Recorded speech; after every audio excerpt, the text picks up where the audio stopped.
ನಮಸ್ತೆ ಫ್ರೆಂಡ್ಸ್. ಇವತ್ತು ನೋಡಿ ಅವಲಕ್ಕಿ ಜೊತೆ ಕಡಲೆ ಹಿಟ್ಟು ಹಾಕ್ಕೊಂಡ್ಬಿಟ್ಟು ಸಖತ್ತಾಗಿರುವಂಥ ಒಂದು ರೆಸಿಪಿ ಮಾಡ್ತಾ ಇದ್ದೀನಿ. ತುಂಬ ಸಿಂಪಲ್ ಆಗಿ ಮಾಡ್ಬೋದು. ಟೇಸ್ಟ್ ಅಂತೂ ಅದ್ಭುತವಾಗಿರುತ್ತೆ. ಖಂಡಿತ ನೀವು ಕೂಡ ಇದನ್ನೊಂದು ಸಲ ಟ್ರೈ ಮಾಡಿ. ಬನ್ನಿ ನೋಡೋಣ ಇದು ಹೇಗೆ ಮಾಡೋದು ಅಂತ. ಅದಕ್ಕೋಸ್ಕರ ಮೊದಲು ನಾನು 1 ಕಪ್ ಅವಲಕ್ಕಿ ತಗೊಂಡಿದ್ದೀನಿ. ಅದನ್ನು ಈ ರೀತಿ ಜರಡಿಯಲ್ಲಿ ಹಾಕ್ಕೊಂಡ್ಬಿಟ್ಟು ಮೊದಲು ಚೆನ್ನಾಗಿ ತೊಳಿತೀನಿ. ನಾನಿಲ್ಲಿ ತೆಳು ಅವಲಕ್ಕಿ, ಪೇಪರ್ ಅವಲಕ್ಕಿ ಬರುತ್ತಲ್ಲ ಅದು ತಗೊಂಡಿರೋದು. ನಿಮ್ಗೆ ಯಾವುದು ಬೇಕೋ ಆ ರೀತಿ ನೋಡಿಕೊಂಡು ತಗೋಬೋದು. ಮೊದಲು ಇದನ್ನು ಚೆನ್ನಾಗಿ ತೊಳ್ಕೊಳ್ಳಿ. ನೋಡಿ ಈ ರೀತಿ ಚೆನ್ನಾಗಿ ತೊಳ್ಕೊಂಡ್ಬಿಟ್ಟು ಹಾಗೆ ಅದನ್ನು ಬಿಟ್ಬಿಡಿ. ಯಾಕಂದರೆ ಇದು ಬೇಗ ನೆನಿಬಹುದು. ಯಾಕಂದರೆ ಇದು ತೆಳು ಇರುತ್ತಲ್ವ, ದಪ್ಪ ಇರಲ್ಲ ಅಲ್ವಾ, ತಿನ್ನಾಗಿರುತ್ತೆ. ಆದ ಕಾರಣ ಇದನ್ನು ಚೆನ್ನಾಗಿ ತೊಳ್ಕೊಂಡ್ಬಿಟ್ಟು ನೋಡಿ ಎಕ್ಸ್ಟ್ರಾ ನೀರೆಲ್ಲ ಹೋಗೋದಕ್ಕೆ ಹಾಗೆ ಸೈಡಲ್ಲಿ ಇಟ್ಕೊಳ್ಳಿ ಇದನ್ನು. ನೆಕ್ಸ್ಟ್ ಒಂದು ಪ್ಯಾನ್ ಬಿಸಿ ಮಾಡಿಬಿಟ್ಟು 1 ಟೀ ಸ್ಪೂನ್ನಷ್ಟು ಎಣ್ಣೆ, ತೆಂಗಿನೆಣ್ಣೆ ಉಪಯೋಗಿಸಿರೋದು, ಒಂದು ಅರ್ಧ ಟೀ ಸ್ಪೂನ್ ಜೀರಿಗೆ, 1/4 ಟೀ ಸ್ಪೂನ್ ಓಂಕಾಳು, ಆಮೇಲೆ 1 ಟೀ ಸ್ಪೂನ್ನಷ್ಟು ಎಳ್ಳು, ಬಿಳಿ ಎಳ್ಳು ಹಾಕ್ಕೊಂಡಿರೋದು ನಾನು. ಮೊದಲು ಇದನ್ನು ಅದರ ಜೊತೆ ಹಸಿಮೆಣಸಿನ್ಕಾಯಿ ಕೂಡ ಹಾಕ್ಕೋಬೇಕು, ಒಂದು ಹಾಕ್ಕೊಳ್ಳಿ. ಮೊದಲು ಇದನ್ನು ಚೆನ್ನಾಗಿ ಹುರ್ಕೊಳ್ಳಿ ಈ ರೀತಿ. ನೋಡಿ ಈ ರೀತಿ ಚೆನ್ನಾಗಿ ಹುರ್ಕೊಂಡ್ಮೇಲೆ ಸ್ವಲ್ಪ ಕೆಂಪಾಗಿ ಬರಬೇಕು ಎಲ್ಲ ಕೂಡ. ನೆಕ್ಸ್ಟ್ ಇದಕ್ಕೆ ನಾನಿಲ್ಲಿ ಕಡಲೆ ಹಿಟ್ಟು ಹಾಕ್ತಾ ಇರೋದು, ಅರ್ಧ ಕಪ್ ಕಡಲೆ ಹಿಟ್ಟು. ಅರ್ಧ ಕಪ್ ಕಡಲೆ ಹಿಟ್ಟನ್ನು ಇದರ ಜೊತೆ ಚೆನ್ನಾಗಿ ಹುರ್ಕೊಳ್ಳಿ. ಸ್ವಲ್ಪ ಕಲರ್ ಚೇಂಜ್ ಆಗಿ ಬರಬೇಕು. ನೋಡಿ ಈ ರೀತಿ ಫುಲ್ಲಾಗಿ ಮೀಡಿಯಮ್ ಫ್ಲೇಮಲ್ಲಿ ಇಟ್ಕೊಂಡೇ ಮಾಡಿಕೊಂಡ್ರೆ ಸಾಕು. ನೋಡಿ ಇವಾಗ ಇದು ಕರೆಕ್ಟ್ ಸ್ವಲ್ಪ ಹುರ್ಕೊಂಡು ನಾನು ಇದಕ್ಕೆ ಕಸೂರಿ ಮೇಥಿ ಹಾಕ್ತಾ ಇದ್ದೀನಿ. ಕಸೂರಿ ಮೇಥಿ ನೀವು ಒಗ್ಗರಣೆಗೇನೆ ಹಾಕ್ಬೋದು, ಅವುಗಳ ಕ್ರಂಚಿಯಾಗಿ ಬರುತ್ತೆ. ನಾನು ಇವಾಗ ಹಾಕ್ತಾ ಇದ್ದೀನಿ. ಇಲ್ಲಿ ಕಸೂರಿ ಮೇಥಿ ಇಲ್ಲ ಅಂದರೆ ನಿಮಗೆ ಕರಿಬೇವನ್ನು ಹಾಕ್ಬೋದು, ಕೊತ್ತಂಬರಿ ಸೊಪ್ಪನ್ನು ಹಾಕ್ಬೋದು. ನಿಮ್ಮ ಬಳಿ ಯಾವುದಿದೆಯೋ ಅದನ್ನು ಹಾಕ್ಕೊಳ್ಳಿ. ಆಮೇಲೆ ಸ್ವಲ್ಪ ಖಾರ ನೋಡಿಕೊಂಡು ಮೆಣಸಿನ ಹುಡಿ, ಒಂದು 1/4 ಟೀ ಸ್ಪೂನ್ ಅರಿಶಿನ ಹುಡಿ ಕೂಡ ಹಾಕ್ಕೊಂಡ್ಬಿಟ್ಟು ಪುನಃ ಇದನ್ನು ಚೆನ್ನಾಗಿ ಹುರ್ಕೊಳ್ಳಿ ಈ ರೀತಿ. ಸ್ವಲ್ಪ ಕಲರ್ ಚೇಂಜ್ ಆಗಿ ಬಂದರೆ ಸಾಕು.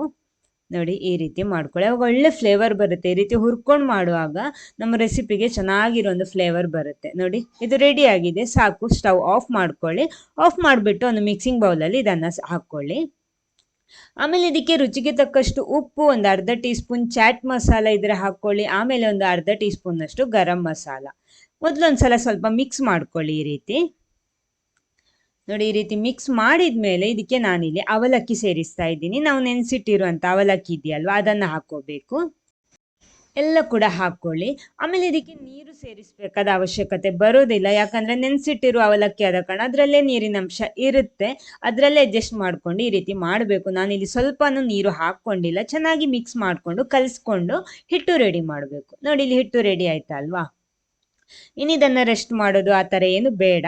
ಕೈಗೆ ಸ್ವಲ್ಪ ಎಣ್ಣೆ ಹಚ್ಕೊಳ್ಳಿ. ಎಣ್ಣೆ ಹಚ್ಕೊಂಡ್ಬಿಟ್ಟು ಸಣ್ಣ ಸಣ್ಣ ಉಂಡೆ ಮಾಡ್ಕೊಳ್ಳಿ ಇದರಿಂದ. ನೋಡಿ ಈ ರೀತಿ ಸಣ್ಣಕ್ಕೆ ಮಾಡಿಕೊಂಡ್ರೆ ಚೆನ್ನಾಗಿರುತ್ತೆ. ಎಷ್ಟು ಸಣ್ಣಕ್ಕಾಗುತ್ತೋ ಆ ರೀತಿ ಸಣ್ಣಕ್ಕೆ ಉಂಡೆ ಮಾಡ್ಕೊಳ್ಳಿ ಈ ರೀತಿ. ನೆಕ್ಸ್ಟ್ ನಾನಿಲ್ಲಿ 2 ಮೆಥಡ್ ತೋರಿಸ್ತೀನಿ. ನಿಮ್ಗೆ ಯಾವುದು ಈಸಿ ಆಗುತ್ತೋ ಅದರಲ್ಲಿ ಮಾಡ್ಕೊಳ್ಳಿ. ನಾನಿಲ್ಲಿ ಪ್ಲೇಟಿಗೆ ಸ್ವಲ್ಪ ಎಣ್ಣೆ ಹಚ್ಕೊಂಡ್ಬಿಟ್ಟು ಒಂದು ಗ್ಲಾಸ್ ತಗೊಂಡಿರೋದು, ಅದರ ಬ್ಯಾಕ್ ಕೂಡ ಸ್ವಲ್ಪ ಎಣ್ಣೆ ಹಚ್ಕೊಳ್ಳಿ, ಸ್ಪ್ರೆಡ್ ಮಾಡ್ಕೊಳ್ಳಿ. ನೆಕ್ಸ್ಟ್ ನೋಡಿ ಈ ರೀತಿ ಜಸ್ಟ್ ಒಂದು ಪ್ರೆಸ್ ಮಾಡಿಬಿಟ್ರೆ ಸಾಕು.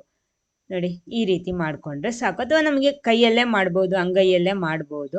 ನೋಡಿ ಈ ರೀತಿ ಪ್ರೆಸ್ ಮಾಡಿಕೊಂಡ್ರೆ ರೆಡಿ ಆಗುತ್ತೆ. ಇದೇ ರೀತಿ ಎಲ್ಲ ಕೂಡ ರೆಡಿ ಮಾಡ್ಬೋದು, ಅಥವಾ ಕೈಯಲ್ಲೇ ಪ್ರೆಸ್ ಮಾಡ್ಕೊಂಡ್ಬಿಟ್ಟು ಮಾಡ್ಬೋದು. ನಿಮ್ಗೆ ಯಾವ್ದು ಈಸಿ ಆಗುತ್ತೋ ಆ ರೀತಿ ಮಾಡ್ಕೊಳ್ಳಿ. ಇದನ್ನು ನಾನು ಎಣ್ಣೆ ಬಿಸಿ ಮಾಡೋದಕ್ಕೆ ಇಟ್ಟಿದ್ದೀನಿ. ಯೂಸ್ ಮಾಡ್ತಾ ಇರೋದು ತೆಂಗಿನ ಎಣ್ಣೆ. ನೋಡಿ ತೆಂಗಿನ ಎಣ್ಣೆಯಲ್ಲಿ ಇದನ್ನು ಹಾಕ್ಕೊಂಡ್ಬಿಟ್ಟು ಫ್ರೈ ಮಾಡ್ತಾ ಇರೋದು ಇವಾಗ. ಎಲ್ಲ ಕೂಡ ಅದೇ ರೀತಿ ಹಾಕ್ಕೊಳ್ಳಿ.